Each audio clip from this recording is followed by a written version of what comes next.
done. Hey everyone, it's Jenny here. As you can see, I'm doing something really interesting today. I'm actually got a guest with me. So I want to say hello to you all, and I know that I am, and you probably are also interested in sacred geometry, and how does that work, and how to as women who are interested in spirit, interested in healing, interested in all things pretty magical. Sacred geometry is something that really intrigues me. So I invited Jason Irving, as you can see. Hi, Jason. Hey, Jen. How are you? Hey, guys. How you going? Yep. Thanks for joining me. Thank you. Because I wanted to, Jason is an expert in sacred geometry. That's what he specializes in. It's what he spent his life doing, and he knows so much about it. I thought I want to get him, come on and ask him some questions, and maybe questions that you'd like to know, things I'd like to know as well, and ask him to share what he knows with us. Yep. So we don't know what's going to come out of this mouth of mine. So we'll see how we go. Because the way that I work is based on a consciousness. So I'll just supply whatever comes through and what you need to know. Okay. Yeah, brilliant. Sounds really good. All right. So I'm really interested in sacred geometry. I don't know a lot about it. I've read a bit about it. It interests me. But I don't really understand a lot about it. I mean, how did you come to be working with it? Look, I started doing sacred geometry in 2003. I did a course based on a shape called the Tetrahedron, and they showed me all these amazing techniques that I could use working with people, working with clients, and I just took it like a duck to water. So once I started using it with people, the power in my hands just grew like 1,000 times stronger. And then I just started, finding all these other shapes that I could use. So I just started playing with them, and the way that I work is probably a little bit different. What I see in sacred geometry, so I started looking for books, and they're all maths books. And they're really, really boring. So I can understand why people go, oh yeah, I'm not really sure whether sacred geometry is for me. Because it's so boring what I saw. And I was just like, so I'd read them just because I love the sacred geometry. And then what I would do is I'd see a shape, and they would talk about the shape, and then I would visually see what the shape actually does from a movement perspective. And then once I would do that, I would actually understand how it would work with people. So I started working with particular shapes to, I've helped people fix cancer, all sorts of things with particular different shapes. And wow. I started really making huge headway in my own ability to become more aware. So ultimately what I found sacred geometry to do for me is make me become more available to my awareness and my surroundings. And did it take a lot for you for that to happen? Like, was it just something that happened for you? Yeah, look, it just clicked. Something just clicked in me. Once someone showed me, and he showed me a very convoluted way of doing it. So, I looked at it and everything made sense, because, sacred geometry, Jen, you do sacred geometry, you do mandalas, right? So what you're doing. Yes, do. Yeah. So the moment that you are doing a mandala, all of you are running the energy of sacred geometry, because we're running symmetry. So something changes in your brain structure the moment you start to draw a mandala. Your consciousness starts to lift, and if you have an intention relating to that mandala, it evokes the frequency of the energy inside of the mandala, and that's pure sacred geometry 101. So what you guys are actually doing is sacred geometry through experience. So you guys are all experts without even knowing, right? So what I see you guys doing is phenomenal, because you're doing something that changes the structure of your consciousness in your brain. You're sitting in your creative space without your mental and your painting or drawing. So that's sacred geometry right there. So you guys are all experts without even knowing. We didn't even know. But we don't do, when I do, mandalas, which I know hold the energy of the consciousness and the intention of, if you're in the right space when you do it, it's really powerful. Yeah. I don't often, I don't measure them out and rule them out. I'm not really that kind of, I don't do exactly, like you said, geometry. Does that matter?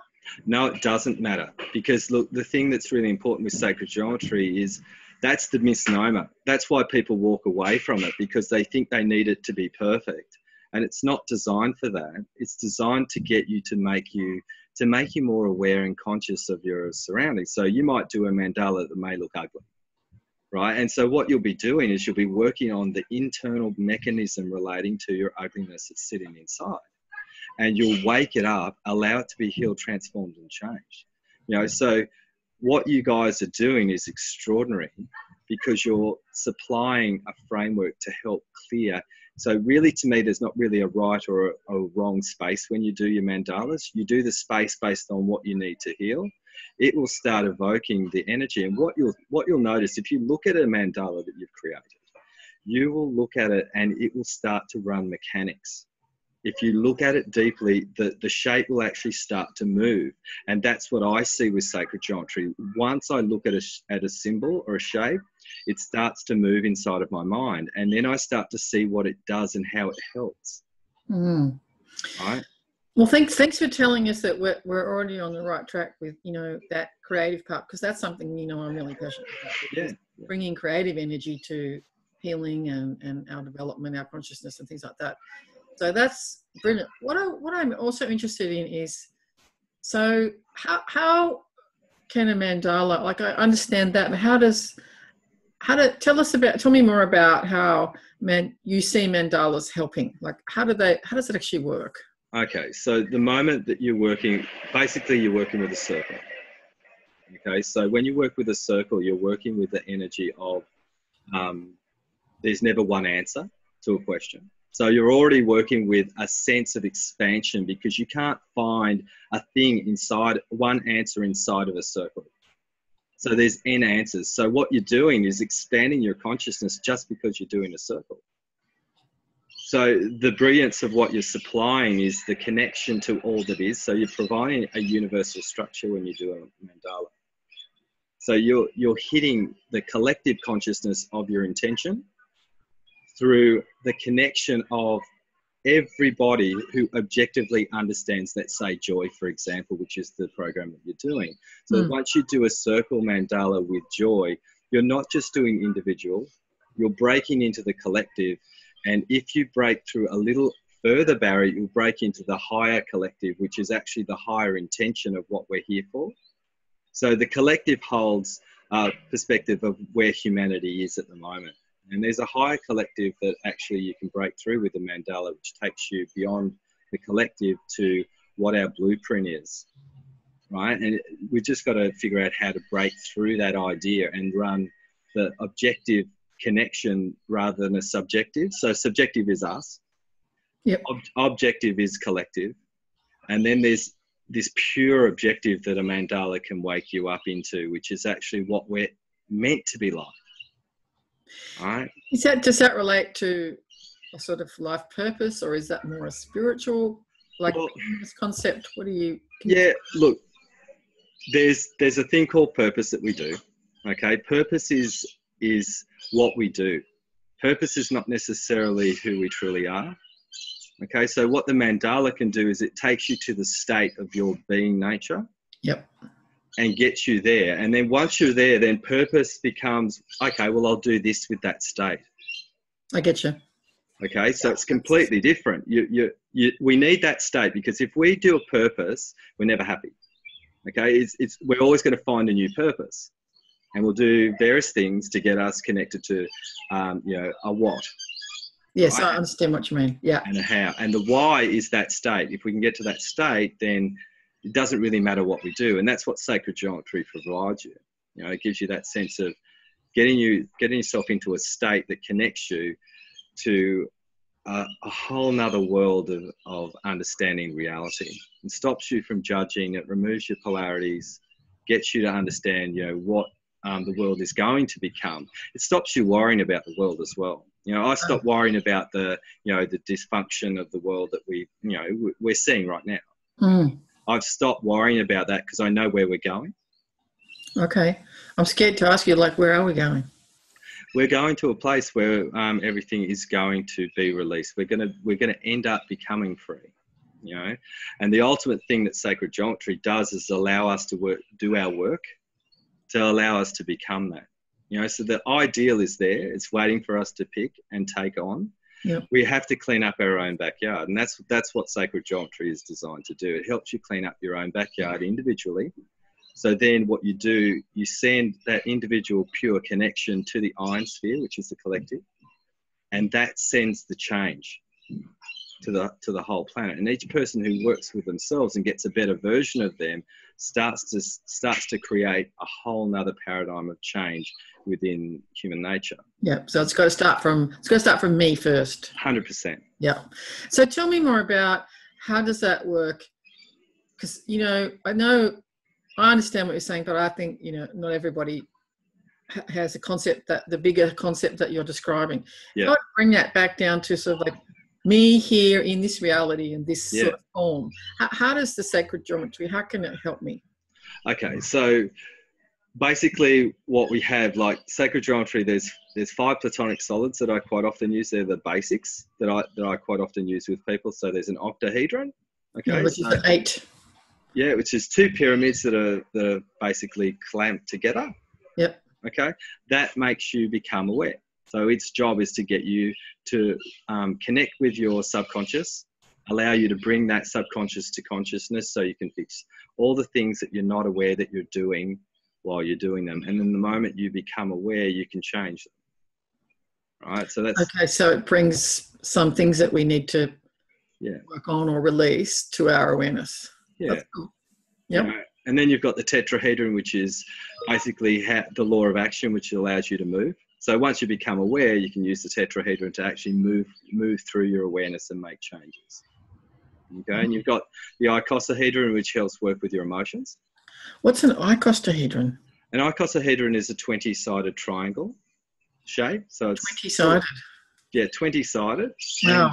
Okay. And so it works with all the structure of your emotional body. So when I work with it, I can help people fix themselves with their emotional constraints that are stuck within the body.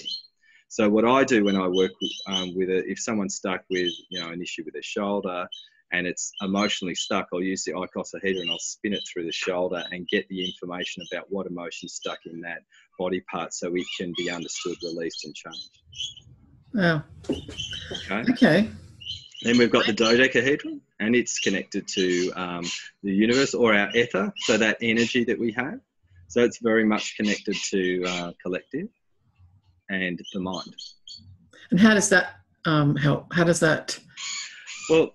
What the dodecahedron does is it allows us to look at things from a different perspective.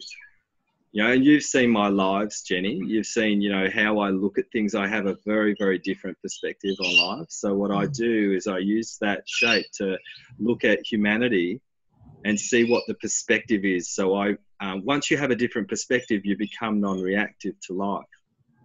So it changes your belief structures, essentially, to what you believe in. So what I believed in when I started doing sacred geometry in the beginning, especially with this shape, I don't believe in half the stuff I used to believe in before. Okay. But its ideal is to align you to the truth, right? And so what we all have is beliefs. So it actually deconstructs your beliefs so you can see, have a sense of what the truth is in our world. Amazing. So, and I know because I've seen you on some of your lives, you've got all these sacred geometry paintings in your clinic. There's a whole heap of them. So I gather over the years you've actually developed quite a lot of different, sacred geometry patterns or whatever. What would you call them that you're using? Yeah. So look, I use probably about anywhere between about 54 to 100 shapes at any one time, and I've probably got about 1,000 techniques that I use. Wow. Okay. And I gather that you're now ready to bring what you're doing out to the world. Like I know you've been running a really successful practice and you've been really booked out and you've had to sort of, working to actually take this, so limited in, you're ready to go bigger with this.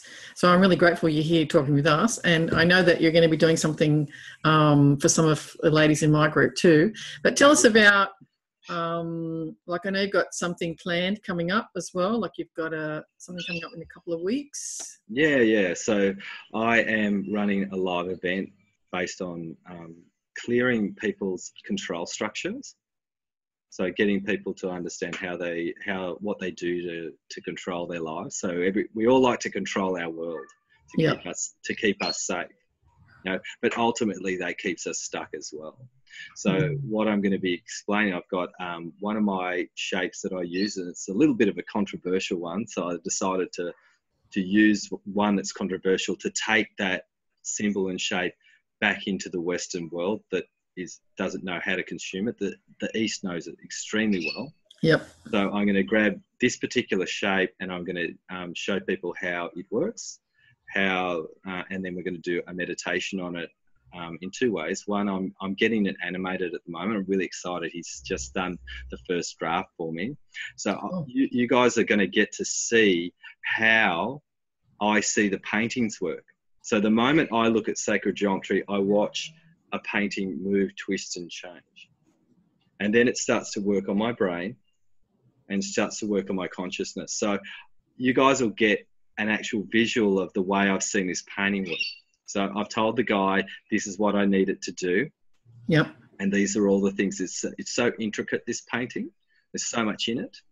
And I'm so excited to share it because it's basically sacred geometry is like a machine. It just wakes you up in a certain way. And this is the idea of this one is to get you connected to your abundance, positivity, having the life that you want to lead, and creating a life that makes you feel fulfilled on the inside. And just working with the sacred geometry can do that. Just in the one, like, we're just getting into meditation. I've already booked in. I know I'm there. It gives you that sense of being able to have the energy to do it, right? And then I'm creating a couple of weeks after a 2-day seminar relating to it's called the breakthrough. So how I'm going to go deeper with that live event and really take people through how to really break through their patterns. And I'm going to show them really, really clearly where they are. So I've got a really cool structure that I'm setting up so people can actually see. And the goal for that weekend is to implant this idea that here's your karmic work that you're here to do. Mm-hmm. And so it's just layering that. So what you'll get, what I know people have come to my meditations, they've gone, oh my God, that just changed my whole life. And they change path, everything's completely different, which is great. And then for people who want to get more, I'm going to give them that offering so they can have some time with me in a classroom for 2 days and experience sacred geometry and another couple of symbols that I'm going to be placing into that one. And hopefully I'll get another one of them animated as well. Awesome. And I believe, so the one I've got it's on October the 19th is Southern Cross Club in Woden, which is in the ACT in New South Wales at 7:30. And I believe, so you're doing that live, but you're also doing it live streaming, aren't you, as well? Like you've got a live... Yeah, so it's going to be on this platform on Zoom that we've just sort of working with now. So it's like be a webinar platform, and I'll have, people will see me on stage and I'll be talking about, what control is about and how it can bind us to our problems, and talking about, how we can move towards that freedom, take people through a couple of meditations. There's a couple of really cool things I'm going to be giving away as well. So you're going to get some stuff for free. So, I'm working my absolute butt off at the moment. Awesome. Getting stuff together. What's your intention for the night then, like for me, for example? Look, my intention for you would be to help you release all the things that are holding you back that you do that you don't even realize you're using control mechanisms with. So the meditation will be designed to get you to release that control, destructure you, so then you can create a new structure. So what I believe we need to do when we want to create something different, we have to destructure, so we have to destroy ourselves. So Jenny, I'm going to destroy you. Eek. Okay, so but in a nice way, Okay. So we're gonna release those ideas and get you that energetic framework, and then you'll get a new structure to land over the top of that. So a new way of approach, a new way of thinking. And the sacred geometry that I do, will allow you to bring that forward. So, even with those, I've found that, people have just said to me, that just one night changed everything. But it creates a destruction and then a creation over the top. And then it's a rebirth kind of thing. Yeah, it's like a massive freedom to be what you want. Yeah. So it's like the death, the birthing, the rebirth. You have to go through that structure to get something new. Every time we do something new. So, Jen, when you are doing your joy program, you're going to be doing something that's going to help people destructure, recreate something new so they feel how to harness that joy, I'm assuming. So yeah, awesome. Yeah, that's exactly right. And I'm looking forward to experiencing that evening. That's going to be awesome. So just the other thing, well, just to finish off on that, because if someone wants to find out more information, they can go to Spiral of Light, either on Facebook or your webpage, correct? Yeah. spiraloflight.com.au. Yeah. And it's $35, I think, for the evening. So if you're serious about it, go and jump in. And the other thing that's really awesome for ladies in my group is because, I'm about to start my program, which is the Art of Joy.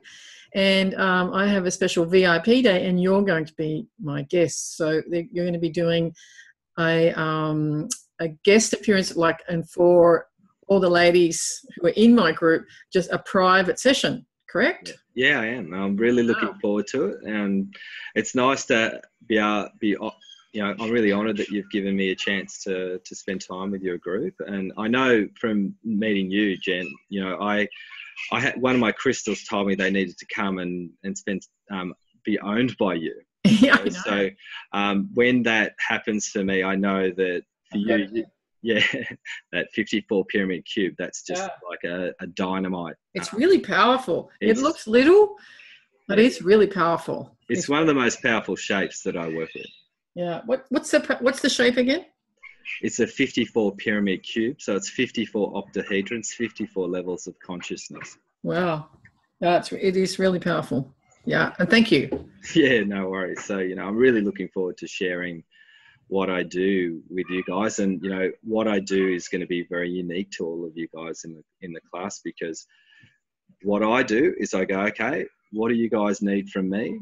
And then I figure out, okay, what can I do to help the group where they're at the point that they're at. So, and it's sort of special to them and their level of consciousness and frequency, I assume. Yep. Yeah. So it's going to be really fun to see what you guys decide that I'm going to do, because I don't actually decide that, the group does. So you guys are going to teach me how to teach you. Okay, well, look forward to it. Great. Yeah, I'm really excited about that, because that's, it's going to be great to spend time together, because I'm looking forward to it myself, let alone and being in a group, a private group as well, where we know everyone, and, you're doing something special for us. That's really, really fabulous. I'm excited about it. Yeah, me too. It's going to be fun. Yeah, it's going to be really good. Okay. I think is there anything else coming through to you that you... Look, I'm not really. I think we've covered everything off that we need to cover today. I could talk for days and days. So I could talk to you. I've got many more questions, but I'm sure everyone doesn't sit here for another few more hours. Yeah, that's right. Maybe we can do it again. Yeah, for sure. If people want. If anyone's got any questions, they could write to us, and we could do something else maybe before your event's on. Yeah, for sure. I can share some more stuff with you guys, and also before your VIP day as well. Yeah, awesome. Come in and do something with your group as well. Okay, awesome. I might take you up on that. Thanks, Jace. No worries, Jen. Wonderful having you here. Thanks for your time. Pleasure. And I'll talk to you again soon. Okay, thanks, hon. Bye.